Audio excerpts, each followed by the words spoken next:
The late afternoon sun cast golden streaks across the Harrington estate, its sprawling lawns and manicured hedges gleaming like a postcard from a world untouched by ordinary struggles. The koi pond at the center of the courtyard shimmered, its surface disturbed only by the lazy glide of orange fish beneath lily pads. But the air carried a sharpness, a tension that clung to the polished marble steps and the towering white columns of the mansion. Lila Carter knelt by the pond, her hand steadying young Noah Harrington, whose small legs wobbled as he took a tentative step forward. "Easy now, Noah," she murmured, her voice soft as the breeze. "One step at a time, just like we practiced." Noah, 6 years old with a mop of chestnut curls, grinned up at her, his hazel eyes bright with determination. "I can do it, Lila," he said, his voice a mix of excitement and strain. She tied his loose shoelace, her fingers quick and gentle, and offered an encouraging nod. "I know you can, champ. You're braver than you think." The heavy thud of polished shoes against marble shattered the moment. James Harrington's voice sliced through the courtyard like a blade, cold and venomous. "Get away from my son. You filthy maid. What do you think you're doing?" Lila froze, her hands still braced around Noah's small frame. She looked up to see James striding toward them, his tailored suit impeccable, his blue eyes narrowed with fury. The courtyard seemed to shrink under the weight of his presence, the staff lingering near the hedges, suddenly finding reasons to look away. Before Lila could respond, James scooped Noah into his arms with a roughness that made the boy gasp. "Daddy, she's helping me." Noah protested, his small hands clutching at his father's sleeve. "Helping?" James's laugh was hollow, a sound that echoed off the stone walls. He set Noah down on a nearby bench and turned on Lila, his gaze raking over her with disdain. "You think you can do what my specialists couldn't? You, a maid who probably barely graduated high school?" Lila stood, her uniform damp from the pond's edge, her heart pounding but her voice steady. "Mr. Harrington, I was only tying his shoelace and helping him walk. He was doing so well." "Doing well?" James's tone could have cut glass. He stepped closer, looming over her. "I've spent millions on the best minds in medicine, Harvard, Johns Hopkins, Stanford. They've got degrees on their walls, decades of experience. And you think you, with your—" he gestured vaguely at her, his lip curling. "Your background, have some kind of magic they don't?" "It's not about magic," Lila began, but James cut her off, his voice rising. "It's about skill, education, refinement, none of which you have. You're here to clean floors, pour juice, stay quiet. Not to play savior to my son." His words landed like blows, each one laced with a prejudice that stung deeper than the cold water she'd soon feel. "Noah is a Harrington, my heir. I won't have his bloodline tainted by hands that don't belong here." Noah's eyes widened, the word tainted hanging in the air like poison. "Daddy, stop!" he cried, reaching for Lila. "She's not bad. She makes me feel brave." James didn't glance at his son. His eyes stayed locked on Lila, cold and unyielding. "People like you need to know your place. You serve, you obey. You don't touch what isn't yours." With a swift, calculated shove, he pushed Lila backward. Her heels slipped on the wet marble, and she flailed, landing hard in the shallow pond. Cold water splashed over her, soaking her hair, her clothes, her dignity. The faint scent of lily was drowned by the bitter taste of humiliation. Lila stood, dripping, her throat burning with words she wouldn't let herself say. "I don't see your son as property, Mr. Harrington," she said, her voice low but firm. "I see him as a child who deserves a chance." "Enough." The word was a whip crack. "Pack your things. You're done here. If I hear you mention Noah's name again, I'll make sure you never work in this city or any city ever again." Noah's sobs broke the silence, his small arms reaching for Lila, I want Lila. I want Lila. James turned sharply, clutching his son closer. Stop crying, Noah, he ordered, his tone like stone. You don't need her. You have me. The boy's wails trailed behind them as James carried him inside, the polished halls swallowing their echoes. Lila remained by the pond, her clothes heavy, her skin chilled not by the water, but by the surgical cruelty of James's words. She had faced insults before, whispers about her color, her heritage, her place in a world like this, but never with such precision, such intent to erase her. She packed her belongings in silence that evening, her hands steady despite the ache in her chest, and left the estate before the sun dipped below the skyline. In his private study that night, James poured a glass of scotch, the amber liquid catching the dim light of a single lamp. He told himself he protected Noah from false hope, from unqualified hands. But the image of his son's tear-streaked face refused to fade. On impulse, he flicked on the security feed, pulling up the courtyard footage. He expected to see proof of his righteousness, a confirmation of Lila's overreach. What he saw instead tightened his chest like a vice. There was Noah, teetering near the pond, Lila kneeling beside him, tying his shoelace with a gentle smile. Then, clear as day, Noah took 3 deliberate steps toward the bench. No therapist, no equipment, just Lila's voice, steady and warm, guiding him. James rewound the footage, watched it again, then again. Each replay chipped away at his certainty, replacing rage with a heavier weight, shame. She had done what his army of experts could not, and he had crushed her for it. The next morning, James skipped his usual boardroom meeting. Dressed in a simple sweater and jeans, he stood outside a modest apartment above a laundromat in a Brooklyn neighborhood far from the polished world of the Harrington estate. 2 steaming cups of coffee warmed his hands as he knocked. When Lila opened the door, surprise flickered in her dark eyes, quickly replaced by caution. I was wrong, James said, the words scraping against his pride. I saw the footage. You were helping Noah more than anyone else ever has. I can't take back what I said, but I can ask you to come back. Full time. Name your terms. Lila studied him for a long moment, her expression unreadable. She took the coffee, her fingers brushing the cup's warmth. I'm not doing it for you, she said quietly. I'm doing it for Noah. James nodded, the weight of her words settling over him. That evening, when Lila stepped back into the Harrington estate, Noah bolted toward her, his uneven run ending in a tight hug. Lila, he cried, his laughter breaking through the memory of his tears. Over his head, she caught James watching. No arrogance in his stance now, only the first glimmer of a man beginning to see what he'd been blind to. The estate looked different to Lila the next morning, though its immaculate architecture hadn't changed. The white columns still gleamed, the hedges stood like silent sentinels, and the massive front doors loomed as if carved from a single ancient oak. But the air felt heavier, charged with the echo of James's words and the fragile promise of his apology.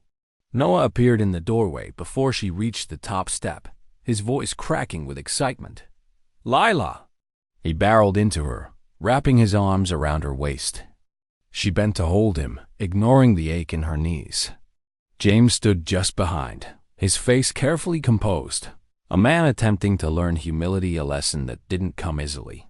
He's been asking for you since dawn, James said quietly. I can tell, Lila replied, her tone even. She didn't linger on the tension between them. Come on, little man. Let's get you inside before you catch a chill. As they crossed the grand foyer, Lila felt the staff's eyes on her, some curious, some surprised, but none daring to speak. She guided Noah to the sunlit family room, the soft carpet muffling their steps. He sank onto the couch, his small chest heaving with excitement. Lila, he said, can we go to the garden later? I want to show you how far I can walk now. Her heart warmed. the sting of the previous day fading for a moment. "Of course," she said. "But first, let's eat something. You need energy for all that walking." From the doorway, James watched, a question in his eyes he didn't yet ask. Instead, he disappeared into his study, leaving Lila and Noah to their morning. She prepared a plate of scrambled eggs and toast, cutting the crusts off just the way he liked. As she set it down, Noah's smile widened. "You know," he said between bites, "when you were gone, I didn't want to eat. Daddy got a fancy chef, but it wasn't the same." Lila's chest tightened. "You should always eat, Noah, but I'm glad I'm back now." The Harrington estate loomed under the gray dawn, its white columns stark against a sky heavy with the promise of rain. Lila Carter stepped through the massive oak doors, her boots echoing softly on the marble foyer. The air inside was cool, scented with polished wood and the faint tang of lemon from the cleaning staff's early work. She carried a small duffel bag, her only possession from the night she'd been forced to leave, and her heart thudded with a mix of resolve and wariness. Noah's laughter, bright and unburdened, greeted her before she saw him. The 6-year-old barreled down the hallway, his uneven gait a testament to his determination, and threw his arms around her waist. "Lila, you're back!"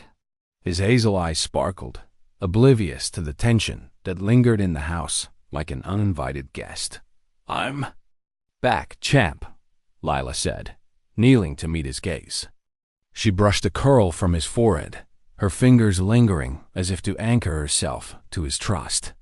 Over his shoulder, James Harrington stood in the doorway to the family room, his posture stiff, his blue eyes unreadable. The apology he'd offered yesterday at her Brooklyn apartment hung between them, fragile as a thread stretched too tight. "He hasn't stopped talking about you," James said, his voice low, almost cautious. He wore a tailored sweater, a departure from his usual suits, but the weight of his authority remained. "I hope you're ready to start today." Lila stood, meeting his gaze evenly. "I'm here for Noah, Mr. Harrington. That's all you need to know." She didn't wait for his response, guiding Noah toward the sunlit family room where a tray of breakfast waited: scrambled eggs, toast without crusts, just the way he liked it. As Noah chattered about his plans to walk to the garden bench, Lila felt the staff's eyes on her. Mr. Thompson, the butler, nodded politely but kept his distance, his expression as guarded as the estate's iron gates. Mrs. Bennet, the cook, offered a small smile, her hands busy rolling dough for the day's bread. The warmth in her glance was a rare comfort in a house that felt like a battlefield dot by mid-morning. Lila and Noah were in the garden, the koi pond glinting under a break in the clouds. She held his hands lightly, guiding him through slow, deliberate steps along the stone path. "Look at me, not your feet," she said, her voice steady and warm. Noah grinned, wobbling but determined, his small fingers tightening around hers. "I'm doing it, Lila," he exclaimed as he reached the bench, his chest heaving with pride. She clapped softly, the sound carrying in the quiet air. "You're a superstar, Noah." From the terrace, James watched, his silhouette framed by the French doors. Lila caught his gaze, expecting the cold scrutiny of their first encounter. But there was something else there, now a flicker of respect, or perhaps guilt. He disappeared inside without a word, leaving her to wonder how deep his change of heart ran. That afternoon, the air shifted with the arrival of Victoria Harrington, James's older sister. Her silver Mercedes purred into the driveway, and she emerged like a storm dressed in silk cream blouse, tailored slacks, and a diamond bracelet that caught the light like a warning. Her auburn hair was swept into a flawless chignon, and her smile was as polished as it was insincere. "James," she called, striding into the foyer where Lila was helping Noah with a puzzle. "I heard about your little rearrangement." James appeared from his study, his jaw tightening. "Victoria, I didn't know you were coming." "Of course not," she said, her voice smooth as glass. "I like to keep you on your toes." Her green eyes flicked to Lila, appraising her with the precision of a jeweler inspecting a flawed stone. "And this must be the caretaker." The word dripped with condescension, as if Lila's presence were a smudge on the Harrington name. "Lila Carter," Lila said, standing to meet Victoria's gaze. "I'm here to help Noah." Victoria's smile tightened. "How noble. But appearances matter, dear. The Harrington name carries weight, and we can't have it associated with—" She waved a manicured hand. "Unconventional choices." Noah looked up, his brow furrowing. "Lila's not bad, Aunt Victoria. She helps me walk." Victoria's laugh was light, cutting.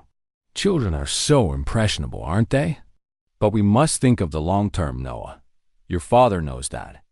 She turned to James, her tone sharpening. "Mother's already heard about this. She's concerned, as am I. The Whitmore name is mine to protect," James interrupted, his voice firm. "Lila's the reason Noah's walking again. If Mother has a problem, she can take it up with me." Victoria's lips pressed into a thin line, but she said nothing more, gliding out with the grace of someone who knew how to retreat without surrendering. Lila felt a chill settle over her, sensing the first ripples of a storm she couldn't yet see. The next week passed in a delicate balance. Lila focused on Noah, guiding him through exercises that grew steadier each day. They laughed over puzzles, baked cookies with Mrs. Bennet, and ventured farther into the garden, Noah's steps growing bolder. But the whispers followed Lila like shadows. The staff, once distant, began to soften. Mrs. Bennet slipped her an extra scone one morning, murmuring, "You're doing good work, girl." Mr. Thompson lingered longer when delivering Noah's lunch, his clipped formality giving way to waging quiet curiosity. Yet, Lila felt the weight of unseen eyes, the sense that Victoria's disapproval hadn't faded, but was gathering strength. The first test came at a charity gala at the Fairmont Hotel, a glittering affair where New York's elite mingled under chandeliers that sparkled like captured stars. James insisted Lila attend, not as staff but as Noah's companion, dressed in a deep green dress he'd sent to her apartment. The fabric hugged her frame, understated but elegant, and Noah clung to her hand as they entered the ballroom. Conversations dipped as they passed, the crowd's eyes sharp with curiosity. Lila kept her chin high, focusing on Noah's chatter about the ice sculpture shaped like a swan. Victoria held court near the center of the room, her silver gown shimmering like ice. She approached with a smile that didn't reach her eyes. "Lila, how unexpected to see you here," she said, her voice loud enough to draw attention. "I trust you're finding your place?" "I'm here because Noah wanted me here," Lila replied, matching her tone. "And because Mr. Harrington invited." "Meh." Victoria's gaze flicked to James, who stood nearby, shaking hands with a donor. "My brother's always been generous with his invitations. But appearances, are everything in our world." A woman in a ruby gown nearby murmured to her companion, her voice low but clear, "I'm surprised James lets the help stand so close. In my day, the nanny knew her place." Another voice joined, dripping with disdain, especially one like her. "It's not the image you'd expect." Lila felt the words like stones in her chest. Noah's hand tightened in hers, his small brow furrowing. "Why are they saying that?" he whispered. Before Lila could answer, James's voice cut through the murmurs. "Is there a problem here?" His tone was polite, but his eyes carried an edge that silenced the group. The woman in the ruby gown gave a brittle laugh. "Oh, James, we were just surprised to see your employee so prominent tonight." "Lila's not just an employee," James said, his voice steady. "She's the reason my son is walking again. If anyone has a problem with that, take it up with me." The group shifted uncomfortably, their smiles faltering. Lila felt a rush of conflicting emotions, gratitude, surprise, and the faint stirrings of respect for a man she'd once despised. As they left the gala early, Noah dozed against Lila's arm in the back seat of the limousine. James drove in silence for a moment before speaking. They were wrong to say what they did, and I was wrong to ever make you feel the same way. Lila met his eyes in the rearview mirror. Words matter, Mr. Harrington. So do actions. He nodded once. I'm working on both. Back at the estate, Lila tucked Noah into bed, his small hand clutching hers. You won't leave again, right? He murmured, half asleep. Not if I can help it, she whispered, brushing his hair back. As she closed his door, she caught sight of her reflection in the hallway mirror, still in the green dress, still standing tall. But the weight of Victoria's gaze lingered, a reminder that the battle had only just begun. Outside, the koi pond glimmered under the moonlight, its calm surface hiding the currents beneath. Lila knew Victoria wouldn't stop at whispers. The hashtag Harrington controversy was already trending on Twitter X, fueled by anonymous posts questioning Lila's role in the family. She'd seen the comments on her phone, some supportive, others vicious, accusing her of overstepping her station. The world was watching, and Victoria was counting on it to break her. But Lila Carter had never broken easily. As she stepped into her small room at the back of the estate, she made a silent promise. For Noah, she'd face whatever came next. And if Victoria wanted a fight, she'd find Lila ready. The Harrington estate woke to a restless morning, the sky bruised with clouds that mirrored the unease settling over the household. Lila Carter moved through the kitchen with practiced calm, slicing apples for Noah's breakfast while the boy sat at the counter, swinging his legs and sketching a lopsided koi fish on a napkin. His laughter was a small light in the room, but Lila felt the weight of unseen eyes, the same prickle of scrutiny that had followed her since Victoria Harrington's veiled threats at the gala. The memory of the whispered comments the help shouldn't stand so close. Lingered like a bitter aftertaste, amplified by the buzz of her phone. She glanced at it, seeing notifications pile up under hashtag Harrington controversy on Twitter X, where anonymous accounts dissected her presence in Noah's life with surgical cruelty. Lila, look. Noah held up his drawing, the fish's fins comically oversized. She forced a smile, pushing the phone aside. That's a champion fish, Noah. We'll have to show it to Mrs. Bennett. The cook, Mrs. Bennett, glanced over from the stove, her flour-dusted hands pausing. You're spoiling him with all that praise, she teased. But her eyes held a warmth that hadn't been there a week ago. Mr. Thompson, the butler, entered with a tray of coffee, his usual formality softened by a nod that felt almost conspiratorial. The staff's subtle shift toward Lila was a quiet victory, but it did little to ease the storm she sensed brewing beyond the estate's iron gates. That storm broke by noon. James Harrington strode into the kitchen, his face a mask of controlled anger, a tablet clutched in his hand. Lila, we need to talk, now.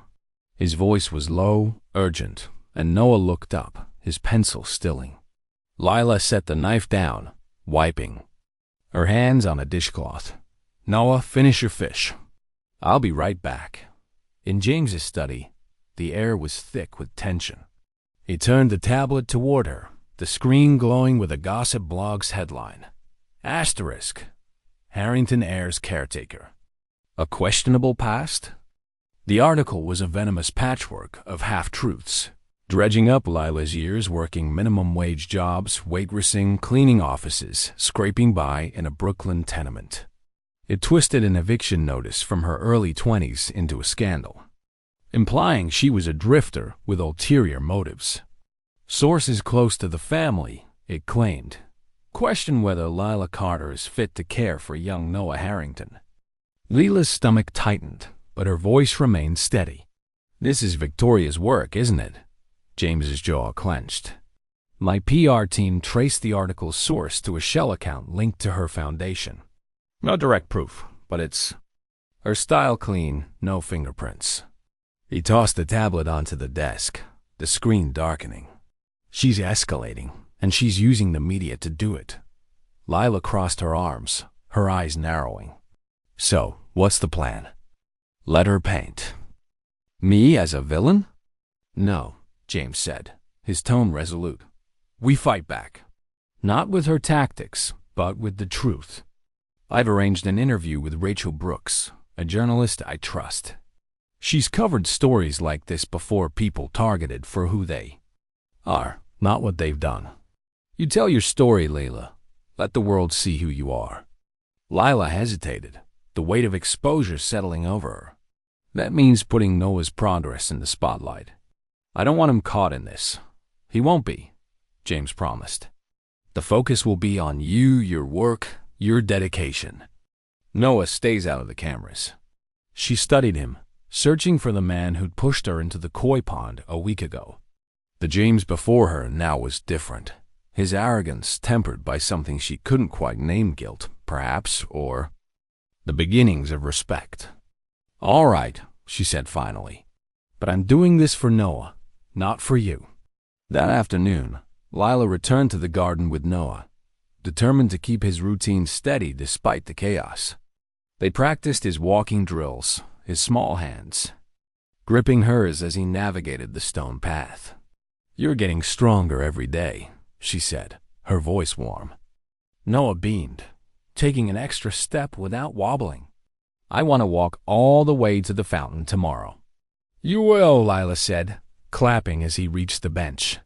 From the corner of her eye, she noticed a shadow move beyond the estates. Fencer figure too quick to identify. Gone before she could be sure. Her pulse quickened, but she kept her smile for Noah, guiding him back inside. The next morning, a manila envelope arrived at the gate, delivered by courier with no return. Address.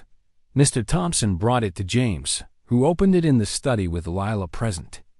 Inside were grainy photographs. Lila leaving a grocery store with a paper bag. Lila unlocking her apartment door. Lila talking to a neighbor outside her building. The final photo was the most jarring, her kneeling beside Noah in the courtyard. His hand reaching for hers, the angle framed to look intimate. Almost staged. She's having you followed, James said, his voice low but sharp. This is harassment, plain and simple. Lila's hands clenched at her sides. She's trying to build a narrative. Make it look like I'm, scheming to get close to Noah? To you? James's eyes met hers, steady and certain. She's trying to make you doubt yourself. Don't let her. Lila nodded, but the photos burned into her thoughts. That evening, she sat with Mrs. Bennet in the kitchen, the cook's hands kneading dough while Lila sipped tea. I've seen her type before, Mrs. Bennet said quietly, her voice rough with experience. When I started here 20 years ago, they looked at me the same way, like I didn't belong. Keep your head up, Lila. You're stronger than they think. The words stayed with Lila as she prepared for the interview with Rachel Brooks.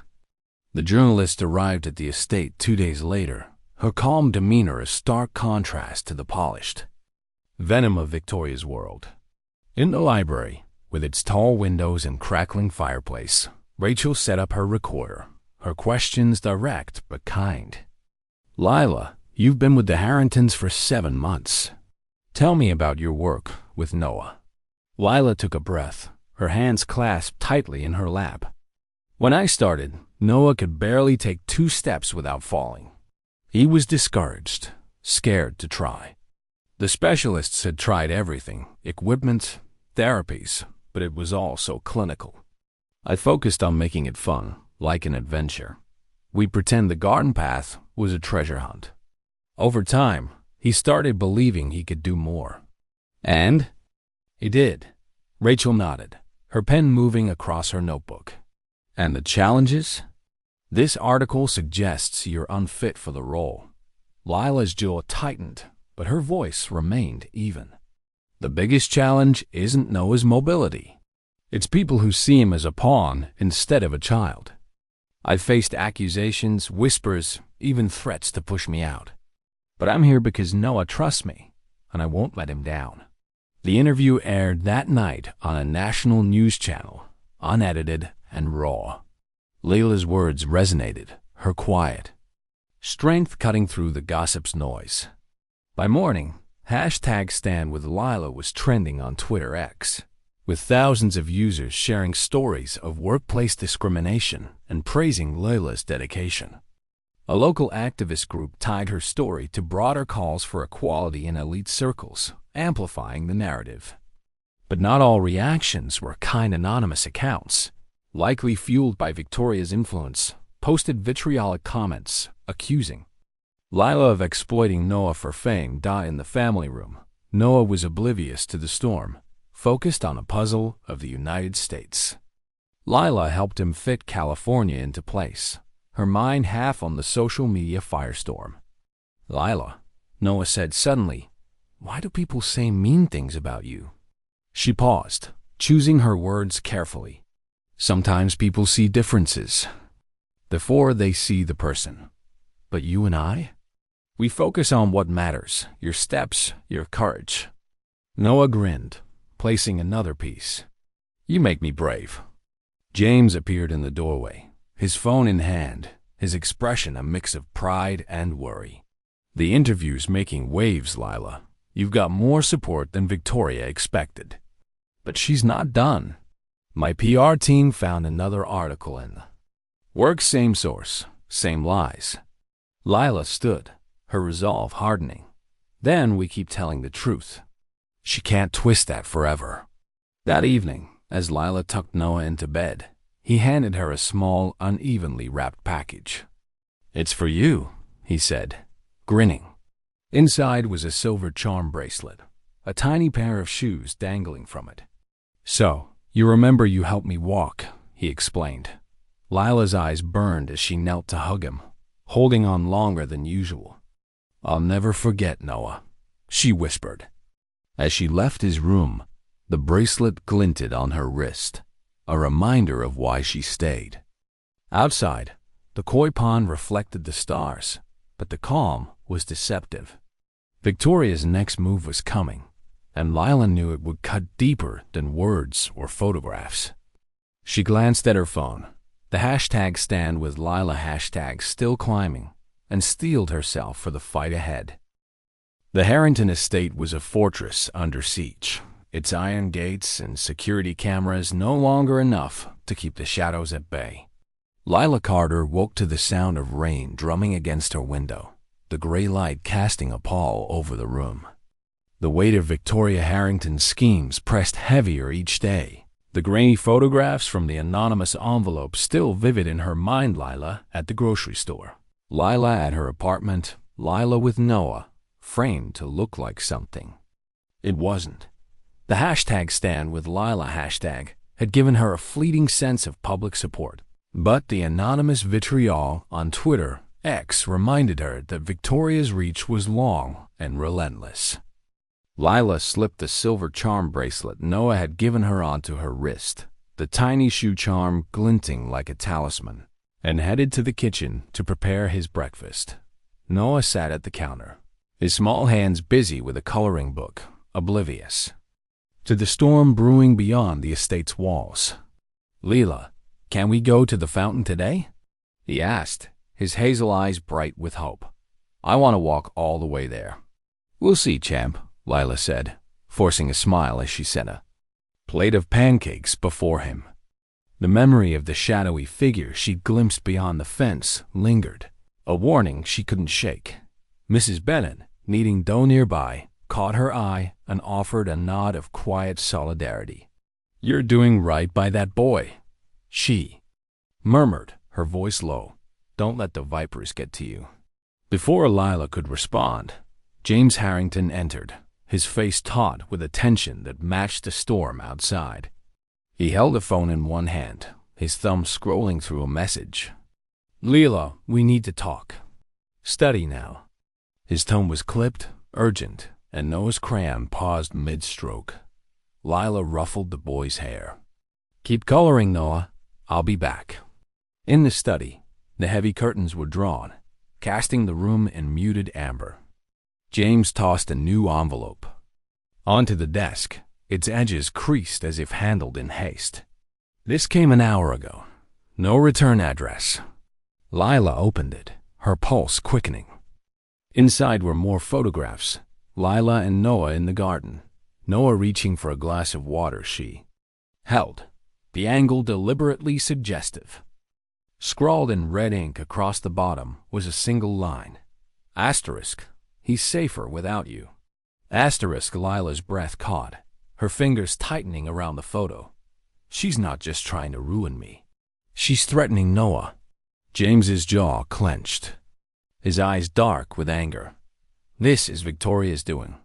I've got security doubling patrols, but she's crossing lines I didn't think she'd dare. He paced to the window, pulling the curtain aside to reveal the rain-slicked courtyard.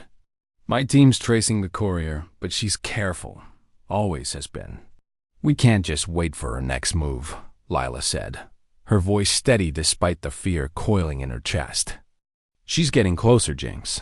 Too close. He turned, his gaze meeting hers. I'm not letting her touch you or Noah. I've hired a private investigator to dig into her finances. If she's paying someone to do this, we'll find the trail. That afternoon, Lila kept Noah indoors, away from the garden's open spaces. They worked on a jigsaw puzzle in the family room, the soft jazz from a record player filling the air. But every creak of the house made her flinch, every shadow beyond the windows a potential threat. Noah sensed her unease, his small hand brushing hers. Are you okay, Lila? I'm fine, sweet boy, she lied, forcing a smile. Just thinking about how many steps you'll take tomorrow. The tension broke that night. Just after 9 p.m., the estate plunged into darkness, the lights flickering out with a low hum. Then, oh hum. Noah's startled cry echoed from upstairs, and Lila grabbed a flashlight from the kitchen drawer, her heart pounding. Stay here, she told Mrs. Bennet, who was already reaching for her phone. Lila raced to Noah's room, finding him wide-eyed but unharmed, clutching his blanket. It's okay, sweetheart, she murmured, pulling him close. We're safe. Downstairs, the sound of hurried footsteps signaled security sweeping the grounds. James appeared at the top of the stairs, his face grim. Backup generators are coming online. Stay with Noah until I say otherwise. 10 minutes later, the lights flickered back, casting the room in a harsh glow. James returned, his voice low. The main power line was tampered with just outside the property. Whoever did it was gone before we could catch them. Lila's grip on Noah tightened. Victoria.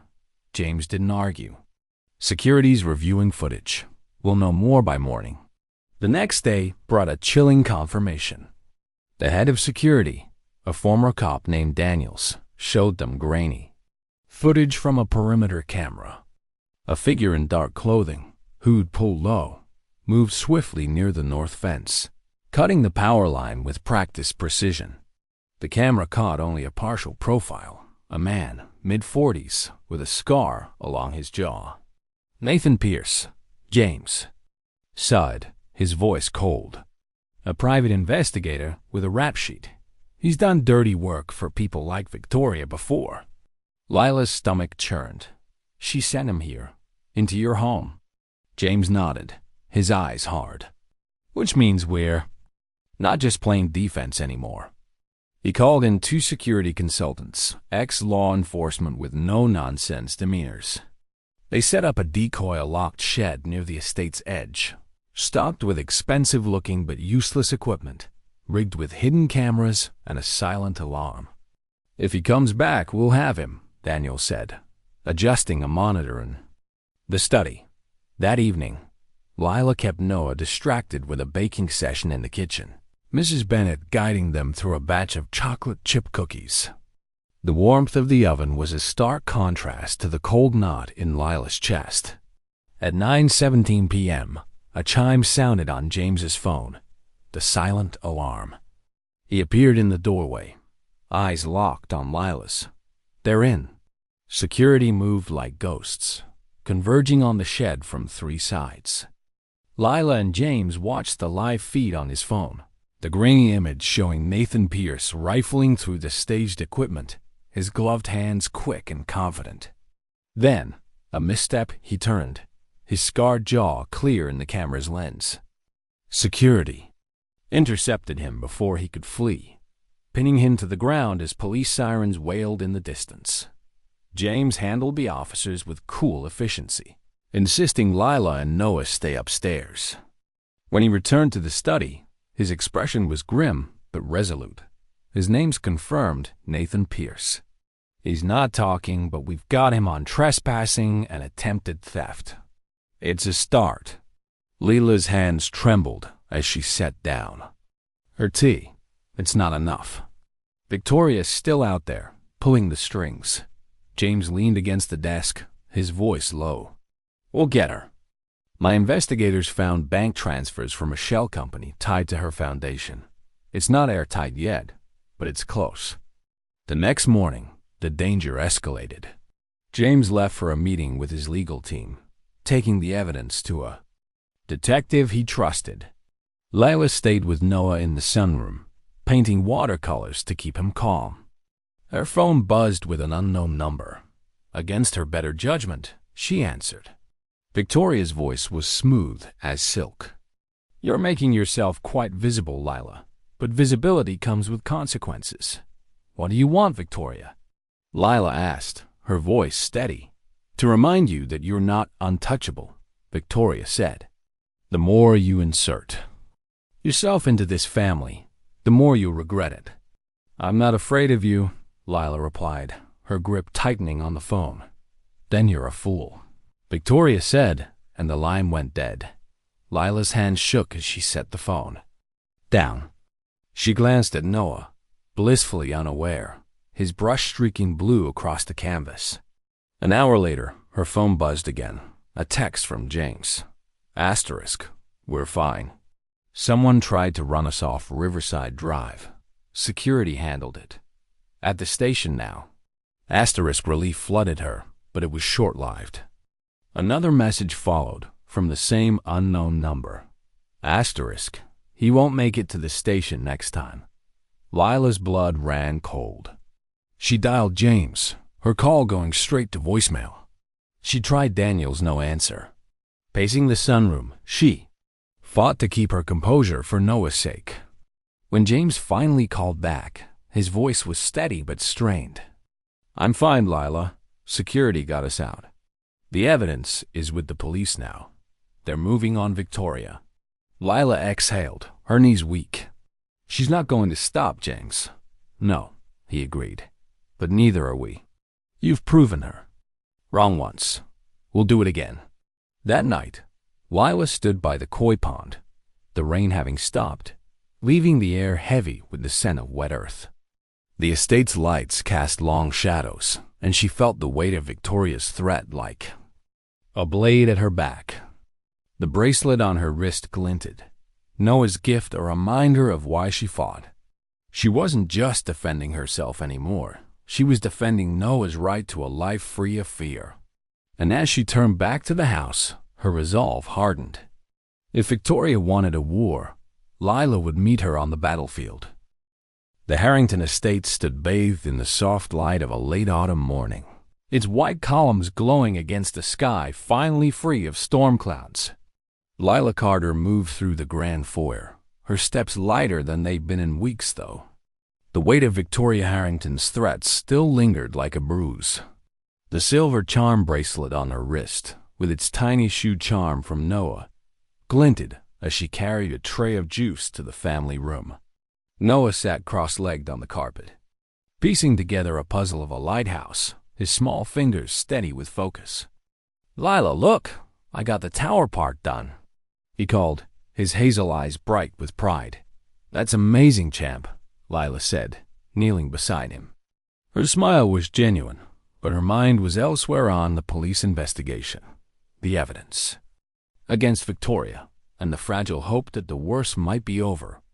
The photographs, the break-in, the car chase on Riverside Drive, they'd all pointed to Victoria's desperation. And now the law was closing in. Mrs. Bennet, bustling in from the kitchen with a plate of fresh scones, caught Lila's eye.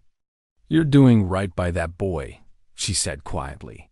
"Don't let the noise out there shake you." Lila nodded, grateful for the cook's warmth. The staff support had grown steadier since the hashtag Stand With Lila hashtag took off. A small but growing chorus of voices on Twitter X praising her dedication to Noah.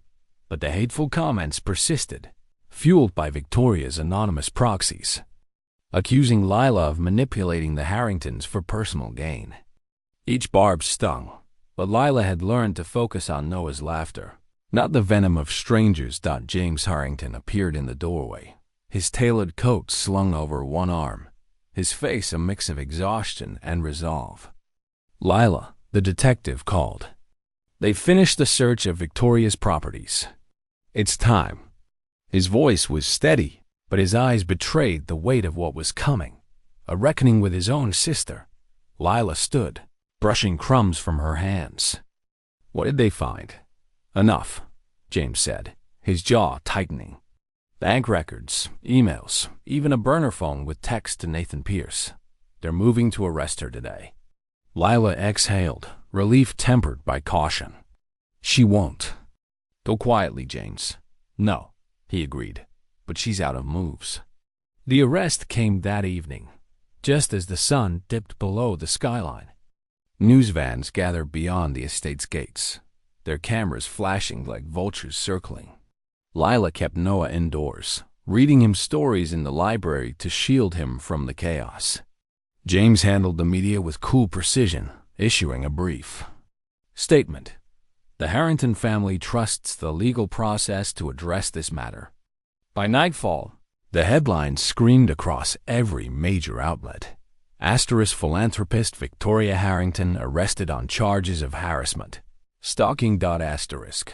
The articles detailed her payments to Nathan Pierce, the forged documents, and the surveillance of Lila, painting a portrait of a woman undone by her own ambition. But Victoria didn't surrender easily.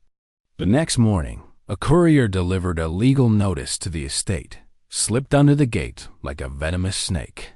It was an emergency injunction, filed by Victoria's lawyers, claiming Lila was mentally unfit to care for Noah and requesting a court-ordered psychological evaluation. The hearing was set for 3 days later. Lila read the document twice, her pulse pounding. "She's desperate," she said, handing it to James in his study. He scanned the papers, his frown deepening. "She's trying to use the courts to discredit you before the criminal case buries her. My lawyers will handle this, but she'd drag every detail of your life into the open." "Let her try," Lila said, her voice steady. "I've got nothing to hide." The days before the hearing were a blur of preparation. James's legal team met with Lila daily, rehearsing answers to potential questions. From her childhood in a struggling Brooklyn neighborhood to the eviction notice she'd fought off years ago. Noah sensed the tension, clinging to Lila more than usual. One evening, as they read together in the library, he looked up, his voice small. "You're not leaving, right?" Lila's throat tightened, but she forced a smile. "I'm not leaving, Noah, no matter what anyone says." The courtroom was a cold, fluorescent-lit arena, its wooden benches filled with reporters and curious onlookers. Victoria sat at the opposite table, flawless in a navy suit, her expression serene as if she were above the fray. But her green eyes, sharp and calculating, never left Lila. The arguments were brutal. Victoria's attorney painted Lila as inexperienced, emotionally unstable, a risk to Noah's fragile progress. "Miss Carter lacks the credentials to care for a child with such complex needs," he argued, his voice dripping with condescension.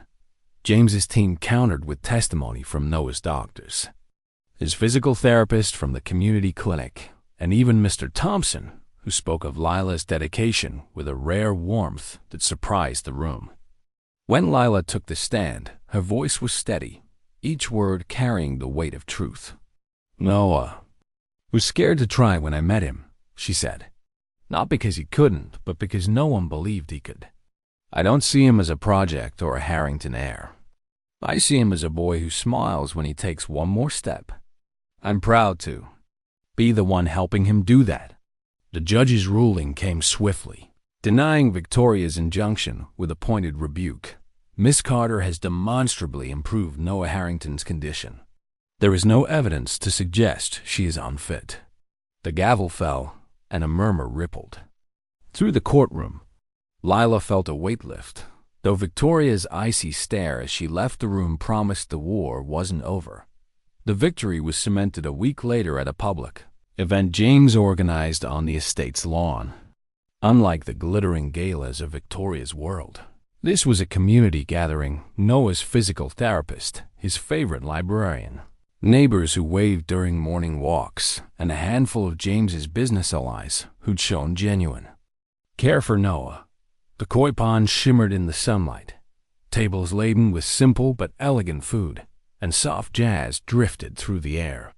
Noah, dressed in a crisp gray suit, darted between guests with unself-conscious joy, his steps steadier than ever. James stepped onto a small wooden platform, tapping a microphone. "Thank you for being here," he began, his voice clear. "Today is about celebrating Noah's journey and the people who believed in him, especially Lila Carter." He turned to her, sincerity in his gaze. "She's given my son hope, courage, and the will to keep trying. I owe her more than I can say." The crowd applauded, and Lila nodded, warmth spreading through her chest. Noah tugged at her hand, grinning. "Did you hear, Lila? Dad said your family." She smiled down at him. "I heard, champ." As the guests mingled, Lila noticed Victoria's absence, a small but significant triumph. The media coverage was overwhelmingly positive, with Rachel Brooks's follow-up piece airing that night, highlighting Noah's progress and Lila's role. Hashtag Justice for Lila trended on Twitter X, with influencers and activists praising the event as a stand against elitism and prejudice. For the first time, Lila felt the tide turning, the estate no longer a fortress but a place of light and possibility. That night, as Lila cleared dishes with Mrs. Bennet, James joined them in the kitchen, loosening his tie. "You were right to push for the truth," he said. "They couldn't twist what they saw today." Lila poured tea, her bracelet catching the light. "For now," she said. "But Victoria's still out there, and she doesn't lose gracefully." James's lips twitched into a faint smile. "Then we'll be ready." As Lila walked to her room, the koi pond glimmered outside, a quiet reminder of the battles fought and won. Noah's laughter from the event echoed in her mind, and for the first time in weeks, she allowed herself to believe they might be safe. But a small, nagging voice warned her to stay vigilant. Victoria's silence was not surrender. The Harrington estate was quiet under the pale light of a November moon, its manicured lawns and koi pond bathed in a silver glow that softened the edges of the past week's battles. Lila Carter stood at the edge of the courtyard, her breath visible in the crisp air, the silver charm bracelet on her wrist catching the moonlight. The tiny shoe charm, Noah's gift, was a silent reminder of the journey they'd shared, from her humiliation by the pond to the courtroom victory that had silenced Victoria Harrington's venom. The estate felt different now, no longer a fortress under siege, but a place where laughter could echo freely. Yet, as Lila gazed at the shimmering water, a faint unease lingered, like the distant hum of a storm not yet formed. Inside, Noah slept soundly, his small chest rising and falling under a quilt patterned with stars. Lila had tucked him in an hour ago, his crayon drawing of their family hymn. Lila and James standing hand in hand, now framed in the hallway where every visitor could see it. The words he'd scrawled above, "We're safe now," had brought a lump to her throat, a promise she was determined to keep. She returned to the kitchen, where Mrs. Bennet was wiping down the counters, her usual bustle softened by the late hour. "You're still up," the cook said, her eyes kind. "That boy's lucky to have you, Lila. Don't ever forget it."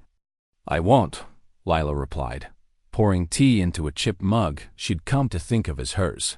"But it's not just luck. It's him believing in me as much as I believe in him." Mrs. Bennet nodded, a knowing smile tugging at her lips. "I was like you once, you know. Came to this house 30 years ago. A young black woman with no business in their world, or so they thought. Took me years to prove them wrong. You did it in months." Lila's chest warmed, the cook's words a quiet anchor. The staff's acceptance, Mr. Thompson's polite small talk. Mrs. Bennet's scones slipped onto her plate had been hard-won, a testament to her resilience. But the victory over Victoria was the true turning point. Her arrest had made headlines. The hashtag Justice for Lila hashtag trending for days as activists and influencers dissected her fall. The trial was months away, but with Victoria under house arrest and barred from contacting the Harringtons, the estate felt lighter, as if the air itself had cleared. James entered the kitchen, his tie loosened, his face less guarded than it had been in weeks. "Lila," he said, leaning against the counter, "I owe you more than I've said. You didn't just help Noah. You showed me what I was too blind to see." Lila met his gaze, her tea steaming between them. "You're not the man you were by that pond, James. That's enough for me." He gave a small, almost rueful smile. "It's a start. But I'm learning, and I'll keep learning for Noah and for you." The moment hung between them, fragile but real, until a soft thud interrupted. Lila glanced toward the hallway, her pulse quickening. What was that? James frowned, stepping toward the door. "Stay here." He returned moments later with a small envelope, its cream paper stark against his hand. It was under the front door. No address. Lila's stomach dropped as she opened it. Inside was a single Polaroid granny, taken from a distance, showing Noah in the garden, laughing as he took a step. On the back, in neat looping script, were the words, asterisk, "This isn't over." The handwriting was unmistakably Victoria's. James's face darkened. "She's under house arrest. She can't. She doesn't have to be here to pull strings," Lila interrupted, her voice steady despite the chill in her veins. "She's telling us she's still watching." James called security, who swept the grounds and found no trace of an intruder. The cameras showed nothing, but the message was clear. Victoria's defeat was legal, not final. Lila slipped the Polaroid into her pocket, her resolve hardening. "We'll deal with it," she said, "for Noah." The next morning, Noah woke with a grin, eager for their garden walk. Lila held his hand as he navigated the stone path, his steps steadier than ever, his laughter a bright counterpoint to the shadow of Victoria's threat. James joined them, carrying a small wooden box at chess set, he explained, once owned by a driver who taught him as a boy. "I thought Noah might like to learn," he said, glancing at Lila. "If you're willing to teach him." Lila smiled, setting up the pieces on the garden bench. "Let's start with the knights, Noah. They move in an L shape, like you're jumping over obstacles." Noah giggled, mimicking the move with his fingers, and for a moment, the world felt right as the sun climbed higher. Lila looked across the estate, the koi pond shimmering like a promise. She knew the battles weren't over Victoria's reach. The whispers on Twitter, X, the weight of a world that judged her before knowing her. But Noah's hand in hers, James's quiet support, and the framed drawing in the hallway were enough to keep her fighting. She'd made a promise to Noah and to herself to see this through, not just for his steps, but for the chance to prove that dignity wasn't defined by wealth or status. This story is a testament to the power of compassion over prejudice, resilience over cruelty. Lila Carter's journey shows us that worth is not measured by titles or wealth, but by the quiet dedication to uplifting others. Through her unwavering commitment to Noah, she dismantles James's initial biases, proving that skill and heart transcend the barriers of race and class. The fight against injustice, as Lila's story illustrates, is often waged in small moments, in a child's laughter, a steady hand, a refusal to bow to humiliation. It reminds us that protecting the vulnerable is not charity, but a responsibility.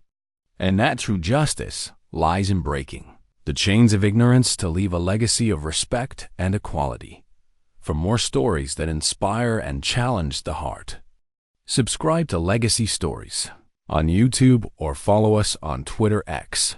Join our community to discover narratives that celebrate the triumph of the human spirit, and share your thoughts on Lila's journey with #StandWithLila. Together, let's keep these stories alive.